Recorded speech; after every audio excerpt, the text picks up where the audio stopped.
Oiê, meu nome é Aline Cristina e esse é um podcast dedicado a todos os apaixonados pela arte literária. Se você gosta de vampiros, féricos e fadas, e é claro, muito romance, senta aí e já pega a sua xícara de chá.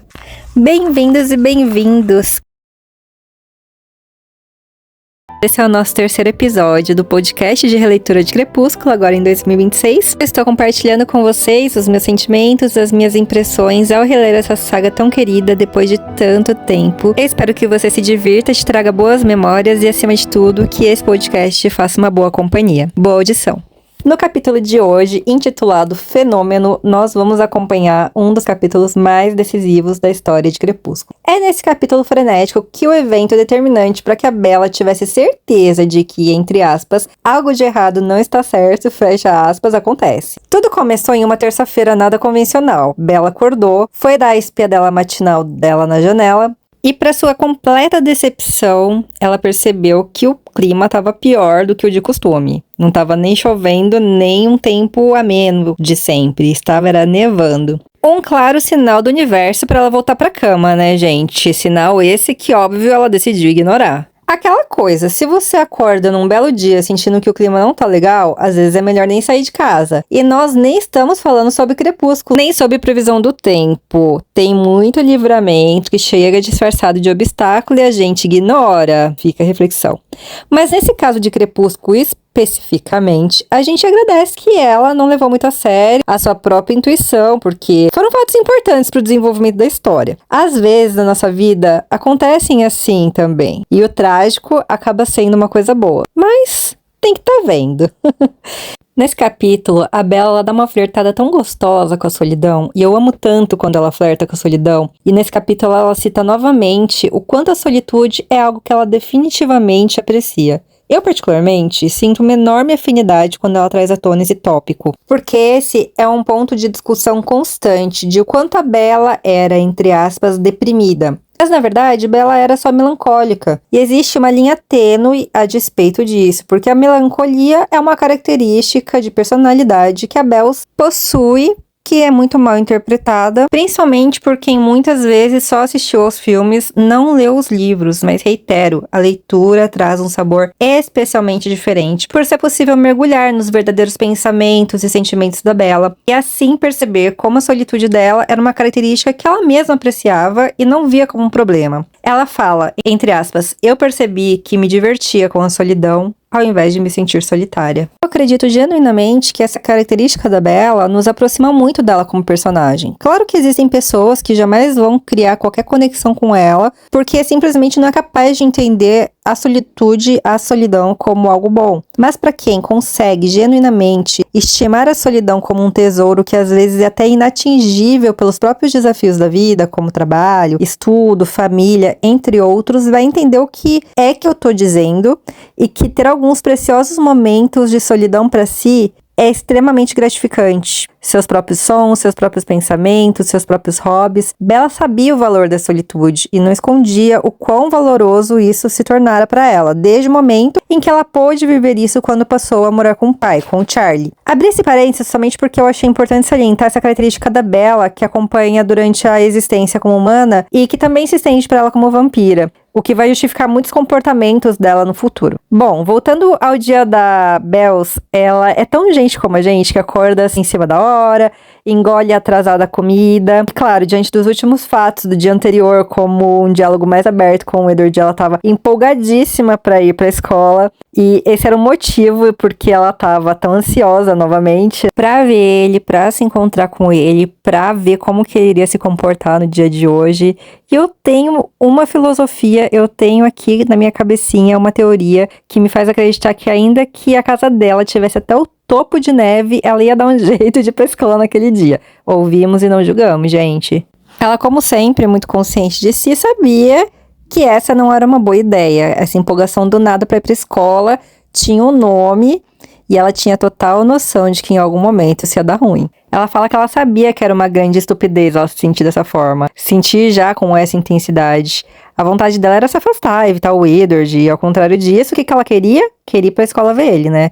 Mas ela continuava intrigada e ela tinha falado demais pra ele ontem e ele tinha falado de menos. Engraçado que ela já estava apaixonada, mas ela sabia que eles não eram do mesmo universo. Lógico que na cabeça dela isso tinha mais a ver com a diferença social, com a diferença de aparência, porque ela se achava muito inferior fisicamente à beleza dele. Não necessariamente com o fato dele ser um vampiro, já que ela sequer imaginava essa possibilidade nesse momento.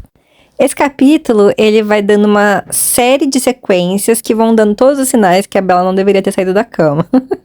Quando a Bella chega na escola e percebe que o pai cuidou de tudo com a picape, ela fica totalmente desconcertada. Ela não estava esperando, ela não estava acostumada a ser cuidada. Novamente, esse tópico surge na cabeça dela. Mais uma vez, a gente vê o Charlie demonstrando a forma de amar a Bella em atos de cuidado, em atos de serviço. E isso comove a Bella muito, e ela acabou ficando distraída, e é aí que tudo dá aquele rebuliço e tudo acontece muito depressa. Ela vê o Edward perto do Volvo, a van do Tyler vindo na direção dela, neve por todos os lados, rostos em choque, e ela vê a vida dela passando por uma fração de segundos, e num suspiro, pã, ela já estava batendo a cabeça no chão, sendo prensada por ninguém mais, ninguém menos que Edward Gostoso Cullen no chão do asfalto. Tudo fora de ordem, tudo fora de lugar, nada fazendo sentido, porque a ordem dos fatos estavam todos diferentes. Mesmo sem conseguir raciocinar pela rapidez dos eventos, ela sabia que era pra Van ter esmagado ela e prensado ela na picape e ela ter ido de arrasta. Mas em vez disso, em uma fração de segundo, ela escuta uma vozinha suave nos ouvidos dela, falando um palavrão baixo.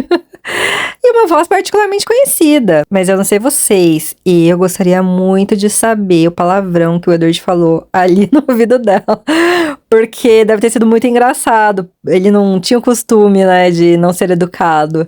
Inclusive, até aqui, gente, ele é todo bad boy, né, marrentinho, cheio de marra, cara de bravo, fala palavrão, salva a mocinha. Ai, gente, dá pra ser mais perfeito que isso? Calma que melhora, tá? Mas calma que melhora, melhora muito. Bom, ele com as mãos longas e brancas salva ela algumas vezes da Van, que insiste em vir em direção a ela. Entre o choque, a surpresa e a admiração, Edward fala baixinho no ouvido dela. Bella, está tudo bem? Ai, gente, uma pausa. Pera, uma pausa, 1 minuto de silêncio. Coitada. Coitada, né? Ai, gente, pobre da Bella, passando por uma experiência de quase morte, com um anjo soprando no ouvido dela ali. Eu acho que naquele momento ela não sabia se ela tinha ido de arrasto e já tava no céu, ou se ela ainda tava na terra.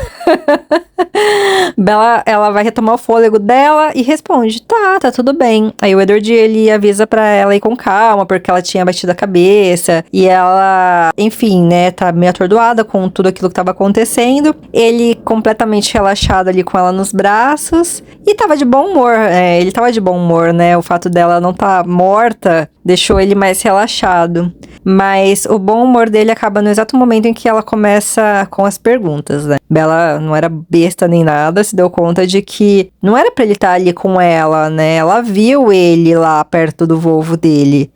E se fosse o caso dele estar perto dela, ambos deveriam estar mortos naquele momento. Ela não era louca, ela sabia o que ela tinha visto. E a partir daí, gente, tudo, assim, é só ladeira abaixo, né? O clima fica tenso. E o Edward é escorregadio, né, gente? Ele responde ali que a bichinha bateu a cabeça, que ela não sabe o que ela tá falando. E ela confrontando ele, e ele já tinha azedado. Nesse meio tempo aí, a ambulância chega, a Bella é levada até o hospital, da forma mais constrangedora possível, ela morrendo de vergonha de ter que usar aquele elemento no pescoço, né? E toda a situação ela foi um caos pra Bella, né? Que ela odiava ser o centro das atenções. Bella também tinha um senso de justiça muito grande, acima do normal. Então, pra ela, além de tudo, não fazia sentido ela não ter respostas, ela estar exposta, ela não achava justo ela estar numa ambulância sendo colocada lá atrás, numa maca, enquanto o Edward ia andando tranquilamente, sem nenhum arranhão.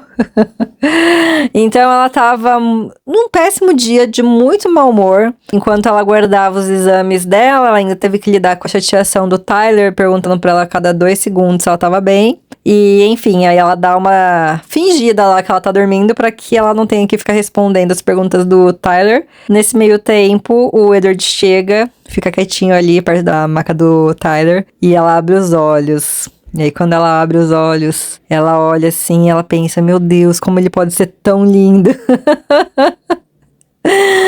E ele, assim, com um humor, né, relativamente bom de novo, porque ele já sabia que ela tava bem, ele já tinha conversado com o Carlyle. E ele para pra conversar com ela e de novo ela vem com mais questionamentos, porque na cabeça dela tá tudo muito errado. Como que ele tava ali na enfermaria de boa, se só quem deveria estar ali eram os pacientes? E aí o Edward, ele dá uma lição muito boa que eu acho que serve pra nós na vida, que ele fala, entre aspas, tem a ver com quem você conhece. Gente, é óbvio que aqui o Edward se referiu ao fato do pai dele ser o médico, né, no hospital, mas eu acho que a gente pode fazer alguns paralelos aqui com a realidade. Fica aí a reflexão. Bom, após esse mini diálogo, Bella tem o contato mais próximo com os parentes do Edward pela primeira vez, que é o Carlyle. Ela conhece o pai do Edward, que examina ela de uma forma muito gentil, e ela descreve ele como um jovem loiro mais lindo do que qualquer astro de Hollywood que ela já tenha visto. Óbvio, né, gente? Todos os carinhos são lindos. Então aí a Bella passa lá pelo exame dela, continua a desconfiança, o instinto e o radar dela ligadíssimo que todos esses eventos, todos esses fenômenos que aconteceram não eram normais. E ela pede pra falar com o Edward ali a sós, antes dela encontrar o pai e ir pra casa. E aí, gente, aí a coisa amarga de vez. Porque a Bella vai pressionar o Edward ali no momento onde ele já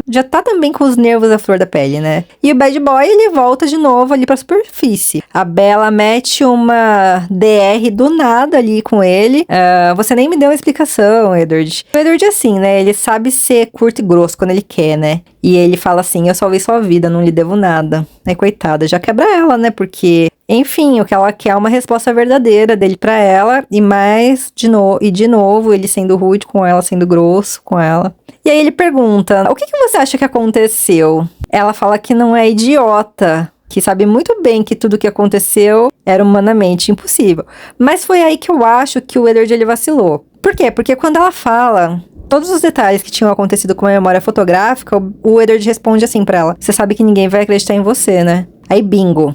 Agora ele, com certeza, alugou um triplex na cabeça dela. Porque ela já tinha certeza que ela não tava louca. E aí ela fala, mas eu não vou contar pra ninguém. E ela insiste, eu não vou deixar passar. Aí ele fala, nesse caso é bom que você goste de se decepcionar. E os dois ali, um olha pro outro se fuzilando com os olhos, né? A bichinha é afrontosa, gente.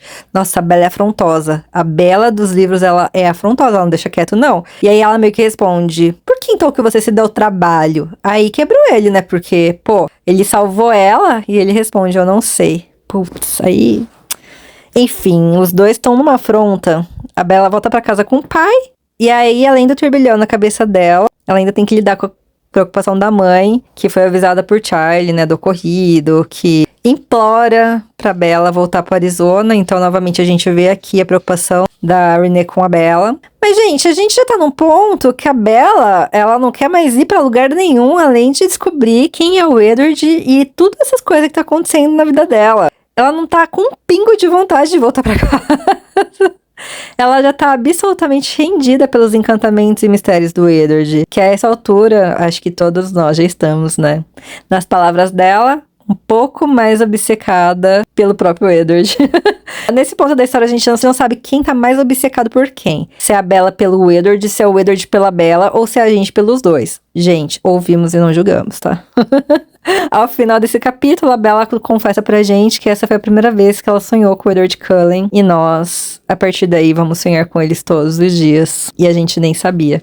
Basicamente, esse é o resumo desse capítulo. É um capítulo simples, rápido, mas que traz muitas informações que vão ser importantes pro desenrolar da história. Agora a gente percebe que eles estão mais amarrados do que nunca um com o outro, não tem mais como voltar atrás. O Edward já se expôs no seu nível máximo para salvar a Bella. A Bella já sabe que ela é importante para ele de algum modo, e é a partir daí que realmente vai começar uma grande história de amor. Eu espero que você tenha gostado desse episódio. Não deixe de seguir o canal para não perder os próximos capítulos dessa história. Também me siga lá no TikTok, no Instagram, no YouTube, Bookingverso, e também não esquece que nós temos a nossa lojinha na Shopee, onde você vai encontrar vários itens de Crepúsculo para decorar sua estante junto com a sua coleção de livros. Que esse episódio tenha te feito uma ótima companhia, te desejo uma ótima quarta e uma boa semana. Beijinho, tchau!